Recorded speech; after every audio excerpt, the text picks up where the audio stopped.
Hello, my name is Robert Kiyosaki, and I'm probably best known for writing this book here called Rich Dad, Poor Dad, which was first published in 1997, and my wife and I created this board game, Cash Flow. And the purpose of our work is to increase people's financial IQ. So, question people often ask is, what is a good return on my money? Some people say a 10% return is good. Well, so that means if I put in $1,000 and I get $100 back per year, that's considered good. But what you're going to find out today that's actually chump change. It's not that much money. So we're going to be talking about how your financial education and a higher financial IQ can actually teach you how to make money out of nothing, something called an infinite return. So I'm going to bring up my sweetheart, Kim. And Kim McElroy, our business partner in our real estate deal, is also a Rich Dad advisor, author of the ABCs of Real Estate. And they'll be actually talking about a real estate deal that we have done where we got an infinite return.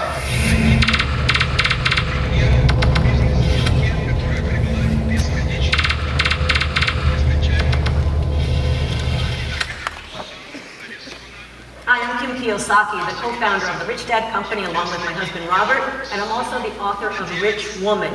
This is a book for women on money and investing because we women need to take care of ourselves financially and be prepared for whatever comes our way. And I'm Ken McElroy, Rich Dad advisor and property investor, and we're going to talk today about principles in this book, which are basically how to buy properties at cash flow and produce infinite returns. And when Ken and I and Robert first met, the reason we got together is because we are so aligned on our philosophy, especially about the cash flow. And management. When I read Rich Dad, Poor Dad, I said, this is the only book I've ever read that likes property management. So this is a deal that we've actually done. We did this in 2004 in Tucson, Arizona. These are numbers we're going to show you today that are real, actual numbers. So let's just start off on what this property was. Yeah, what it was is it's a 144-unit property that's located in Tucson, Arizona, and it had 10 acres of land right next door. And so it had the ability to build an additional 100+ units on it. So that's really why I brought it to you guys and why you ended up investing in it. So the reason I like this deal is because it was 144 units plus land. So we bought the property for $7.1 million and the land for $500,000. And I knew that the bank would give us 4.9 in a loan and I needed 2.7 in equity. So you came to us and to raise money, and what we liked about the deal is, number one, there was that big opportunity at the land, but also there was 144 units rented that gave us cash flow. Right, which was very important when you're raising money to have cash flow. Yeah, cash flow is good. So then the second part was we go to the bank and we say, okay, we've got these 10 acres and we want to build 100+ units on it, and we ended up getting a construction loan with another for another $5 million. And with that construction loan, we built 108 units. So at that point, we had 108 plus 144, 252 units that were built. And it took us some time to get it up and running, to get it leased, get the cash flowing. And once we could get the cash flow, more income was now coming in. Right. And we were able to then at that point go back to the bank and refinance. Yeah. So it takes about a year to build it and about a year to lease up that property. So once the whole property is what the bank calls stabilized, then you go get a new appraisal. And that appraisal came in at $15.7 million. 15.7. Yeah. So of the 15.7, how much of the bank loan did we get? Well, the bank gave us 80%, which ended up being about $12.5 million in a new loan. Okay, so we got a new loan now of $12.5 million. Right, and then we had to pay off the old one, which was $9.2 million. Including the construction loan. Right. And that gave us a remaining $3.3 million. Correct. And from that? From that, we owed all the investors their original equity, which was $2.7. And on top of it, so that leaves another $600,000.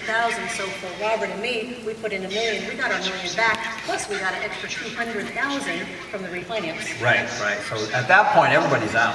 Everybody's out, and we're still getting cash flow from the property. We have no money into it, and that's an infinite return. Right. And we still own it today. Cash flow is about $300,000 a year. So once again, it takes financial IQ, financial intelligence to make money with nothing. But making money is only part of the story. The next question is, how do you pay less in taxes for the money you make? So with that, I'm going to bring up my friend, Rich Dad advisor, Tom Wheelwright. He's also the author of a book called Tax-Free Wealth. So with that, here's Tom to talk about the last year and how we pay tax or very little tax on it.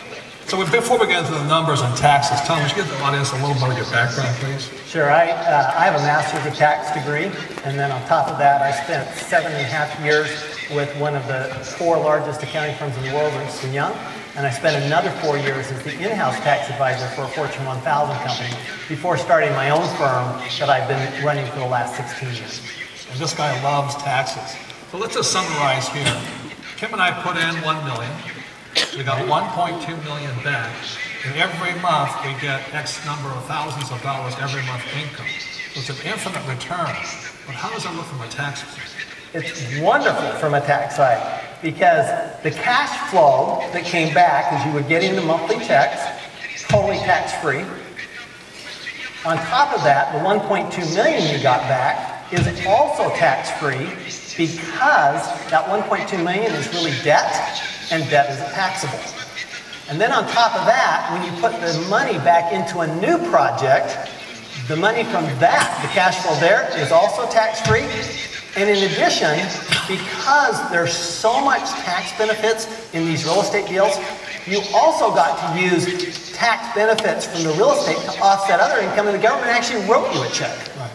And the thing about it, the government wants you to do this because number one, they provide housing. And we use debt because they want us to use debt. They want us to borrow money. That's exactly right. The tax law is merely a series of incentives for real estate investors, other investors, and business owners. And so the government wants the private people, private investors, to do their work for them, basically. They want to make sure they provide housing, provide jobs, provide commercial buildings, produce oil. And all of this is done through provisions in the tax law to provide incentives to people who put their money in that and risk their money, really, in order to do that. The great thing is, in these deals, is that money is risked for a very short period of time, then it comes back, and you're back to an infinite return. So the last thing is, people oftentimes say, well, you only do that in America. Is that true? What's great, in my book, Tax-Free Wealth, I talk about how this applies to every country. There are lots of countries that have these exact same provisions, and the tax law in every country is really just a series of incentive plans. That's all it is. So with that, that's all part of financial IQ, is how do you make money and how do you pay it, minimize taxes legally.